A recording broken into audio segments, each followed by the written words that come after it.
A brochure from a university states that the mean class size is fewer than 32 students. You want to test this claim. You randomly select 18 classes and determine the class size of each. The population is normally distributed, and the results are shown below.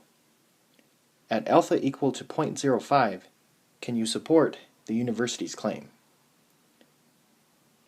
So the population is normally distributed. The claim says that mu is less than 32. So because they use the less than sign, the claim is the alternative hypothesis. So we know that our test is left-tailed.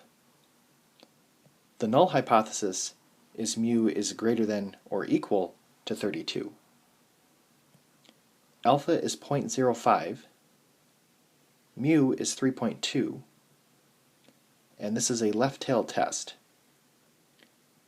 So now let's go to the calculator.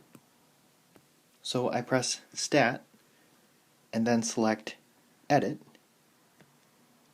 Then I want to type all of my data into list 1, and then quit out.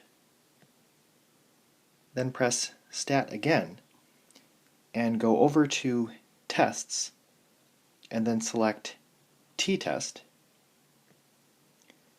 Now in the t-test command, because they give us data on this problem, I want to select data where it says input.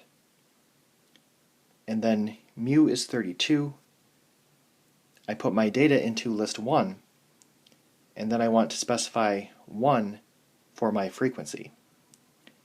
This is a left-tailed test, and then I can press calculate. So t is negative 1.94, and the p-value is 0.0344. So our picture looks like this, and 0.0344 is less than 0.05. So our p-value is less than alpha, which means we reject the null hypothesis. So our conclusion is, at the 0.05 level of significance, there is enough evidence to support the university's claim that the mean class size is fewer than 32 students.